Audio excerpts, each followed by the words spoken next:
Hello everybody. आज हामीले एकदमै most important part range breakout स्ट्र्याटेजीको बारेमा पढ्दैछौँ हैन। यो रेन्ज ब्रेकआउट स्ट्र्याटेजी भनेको एकदमै टफ स्ट्र्याटेजी हो। यो फोरेक्स ट्रेडिङ, स्टक ट्रेडिङमा काम लाग्छ हैन। यो एकदमै हाई प्रोबेबिलिटी ट्रेडिङ स्ट्र्याटेजी हो है। त्यस कारणले अब आज यो चार्टमा के देखाइरहेको छ भने यहाँ तपाईको चाहिने यहाँबाट बिग सेल क्यान्डल आयो, त्यसपछि कन्सोलिडेसन भयो थोरै टाइमको लागि, लगभग 1 2 3 4 5 6 7 8 9 10 लगभग 2 घण्टा कन्सोलिडेसन भयो। यो हाम्रो 15 मिनेटको टाइम फ्रेम हो। त्यसपछि यो म्यानिपुलेसन भयो। यो सेल क्यान्डल आयो, म्यानिपुलेसन कन्सोलिडेसन भयो, त्यसपछि म्यानिपुलेसन भयो, त्यसपछि फेरि कन्सोलिडेसन भयो, अनि फेरि मार्केट मुभ माथि गयो, फेरि त्यहाँ कन्सोलिडेसन भयो, अनि फेरि यो रियल मुभ आयो। अब हामीले यसमा के जान्नुपर्छ भन्नुहुन्छ भने तपाईको यो 15 मिनेटको टाइम फ्रेम हो। हामीले यसरी लग्यौँ, चार्टलाई अलिकति उस गरौँ, राम्रोसँग देखिन्छ हैन। त्यस कारणले मैले तपाईहरुलाई के भन्न खोजेको भने तपाईको यो यहाँ हाम्रो हेयर एन्ड सोल्जर प्याटर्न देखिया, त्यसपछि मार्केट तल गयो, तल गइसकेपछि यसको लन्डन सेसनको लोगो लिक्विडिटी स्विप गर्यो, लोगो स्विप गरेपछि फेरि कन्सोलिडेसन भयो, त्यसपछि म्यानिपुलेसन भयो। म्यानिपुलेसन भएपछि हामीले के हेर्नुपर्छ भने तपाईको चाहिने हाम्रो प्रिभियस डेको मुभलाई हेर्ने हो भने यहाँ बिग मुभ आइरहा। यो बिग मुभको अर्थ के हो भने यहाँ इन्स्टिट्युसन बायर छन् हैन। बिग प्लेयरले यहाँ बाई गरेछन्, बिग प्लेयरले बाई गरेछन्। त्यसपछि हाम्रो यो order block, high probability order block यहाँ छ। हाम्रो अर्डर ब्लक हाम्रो यहाँ हाई प्रोबेबिलिटी अर्डर ब्लकलाई हामीले यसलाई यसरी उस गरौँ। हाम्रो यो हाई प्रोबेबिलिटी अर्डर ब्लक, यो तपाईको हाई प्रोबेबिलिटी अर्डर ब्लक भएको हुनाले यो हाई प्रोबेबिलिटी अर्डर ब्लकलाई ट्याप गर्ने बित्तिकै मार्केटमा अपवार्ड मुभ गरिरहेको छ। अब यहाँ यसरी बुझ्नुपर्छ कि हामी कतिपय ट्रेडरहरू के गरिन्छ भने हाम्रो यो न्युयोर्क सेसन भयो, यो किल जोन भयो, मार्केट यहाँ ट्याप गर्यो, मुभ भयो, मुभ गरेपछि फेरि डाउनवर्ड मुभ आयो, कन्सोलिडेसन आयो हैन, फेरि यहाँ रेन्ज बाउन्ड भयो।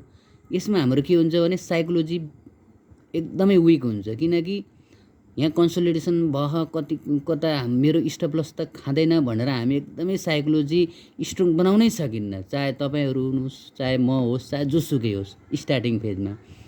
अब हामीले के एउटा स्ट्र्याटेजी हेर्नुपर्छ भने हामीलाई सबभन्दा पहिला हाम्रो रुल्स एन्ड डिसिप्लिनमा स्टिक हुनुपर्छ। यो हाई प्रोबेबिलिटी अर्डर ब्लक ओबी यहाँ छ, प्लस एफबिजी छ हैन। त्यस कारणले हाम्रो त्यो एउटा न्यारेटिभ हेर्नु पर्यो। त्यसपछि यहाँ कन्सोलिडेसन भएपछि मैले एउटा रेन्ज ब्रेकआउट भनेपछि एउटा यसले साथ दियो, यो ट्रिपल चौरल कन्फ्लुएन्स छ यहाँ हैन। त्यसपछि हामीले के यहाँ जान्नु पर्यो भने यहाँ कन्सोलिडेसन फेरि मार्केट मुभ अपवार्ड गरे हैन। अपवार्ड भएपछि हेर यहाँ हाम्रो मेन मुभ कहाँबाट आहा भने मेन मुभ यहाँबाट आहा। अब यसमा हामीले यसलाई अलिकति उस गरौँ हैन, हेर यसलाई जाउँ, यसलाई गएपछि हामी 5 मिनेटको टाइम फ्रेममा जाउँ। 5 मिनेटको टाइम फ्रेममा गएपछि अब यहाँ बुझिन्छ। 5 मिनेटको टाइम फ्रेममा गएपछि हामीले हेर यहाँ हेरौँ। अब यसमा के छ भन्नुहुन्छ भने अब यहाँ एकदमै इम्पोर्टेन्ट फ्याक्टर आयो है। अब एकदमै इम्पोर्टेन्ट फ्याक्टर के आयो भने सबभन्दा हाम्रो के मार्केट यहाँबाट कन्सोलिडेसन भयो, फेरि कन्सोलिडेसन भयो, यहाँ म्यानिपुलेसन भयो, प्रिभियस ओबीलाई ट्याप गर्यो, त्यसपछि बिग मुभ आयो। बिग मुभ आएपछि यहाँ किन कन्सोलिडेसन भयो भन्नुहुन्छ भने यो एफपिजी यसले क्रिएट गरेर गएको छ। यो एफपिजीमा हाम्रो यो फेयर भ्यालु ग्याप ब्यालेन्स गर्न आएको। यहाँ म्याक्सिमम अर्डर पेन्डिङ हुन्छ, फिल अर्डर गरेको हुन्छ, अर्डर फिल गरे हुन्छ, बायरलाई फेरि यहाँ इन्भाइट गरेको हुन्छ, म्याक्सिमम बायरलाई इन्भाइट गरेको हुन्छ, फेरि यहाँ अर्डरहरू लिगिरहेको हुन्छ र फेरि मुभ आउँछ। अब हाम्रो एउटा इम्पोर्टेन्ट फ्याक्टर आयो।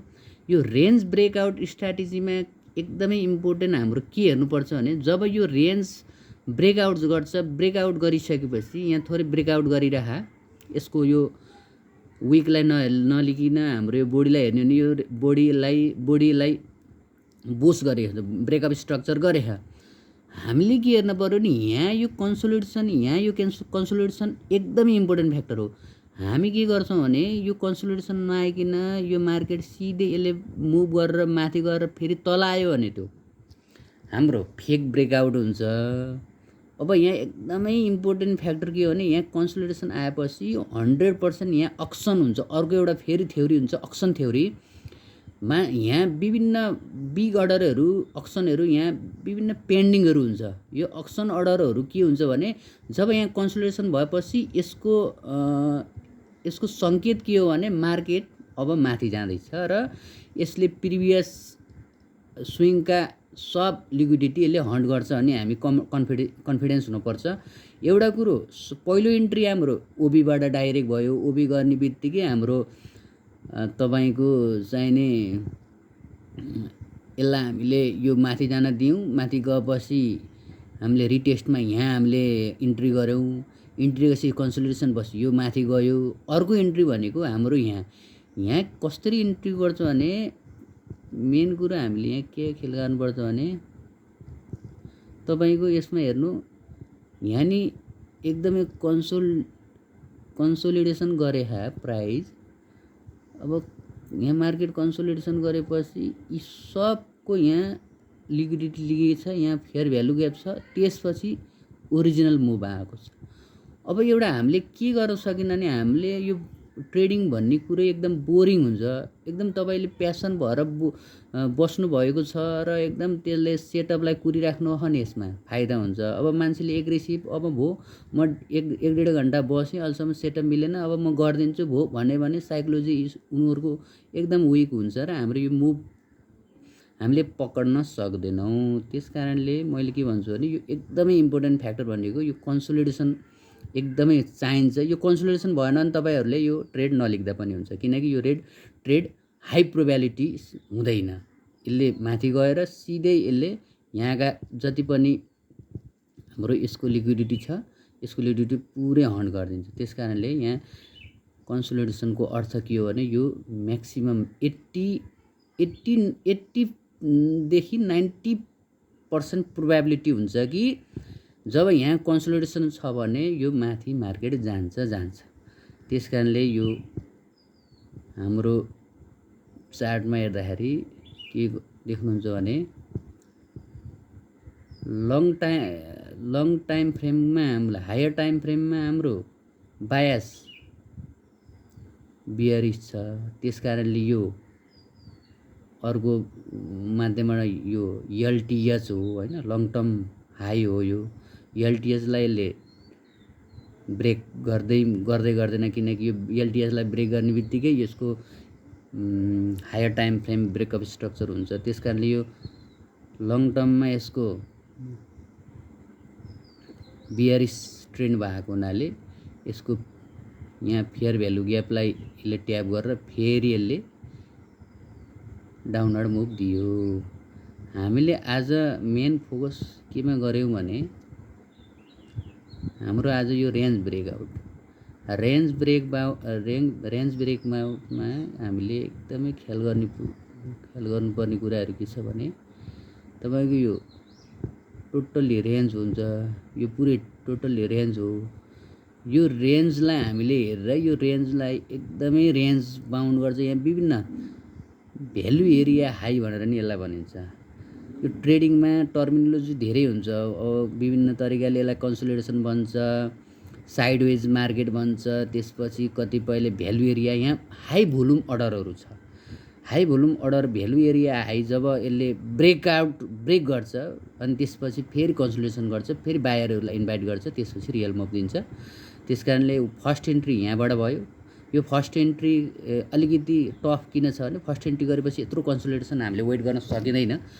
कतिपयले सकिँदैन, कतिपयले सक्छ पनि। यो प्रो ट्रेडरहरूले सक्छ होइन, किनकि उनीहरूलाई बिलिभ, उनीहरूको आफूप्रतिको स्ट्राटेजी, आफूप्रतिको डिसिप्लिनमा बिलिभ हुन्छन्। त्यस कारणले यो मैले आफैले नि ब्याक टेस्टिङ गरेर विभिन्न चार्टमा मैले हेरेँ। गोल्डमा नि यसले काम गर्छ, स्टक मार्केटमा, हरेक मार्केटमा यसले काम गर्छ। यसको प्रोबेबिलिटी भनेको 80 देखि 90% सम्म हुन्छ। कहिलेकाहीँ मार्केट हो, मार्केटलाई हामीले 100% स्योर भन्न सकिन्न, सर्टेनिटी हुँदैन। त्यस कारणले this is a probability game. त्यही भएर यो 80 देखि 90% प्रोबेबिलिटी हो यो रेन्ज ब्रेकआउट। अब कतिपय अवस्थामा रेन्ज ब्रेकआउटमा नि अब अर्को हामीले हेरौँ होइन। अब अर्को हाम्रो यो एउटा यो एक्जाम्पल भयो। अर्को एक्जाम्पल म तपाईँहरूलाई दिन्छु, यहाँ चार्टमा हेरौँ। अब यो स्टिल रनिङ गरेको,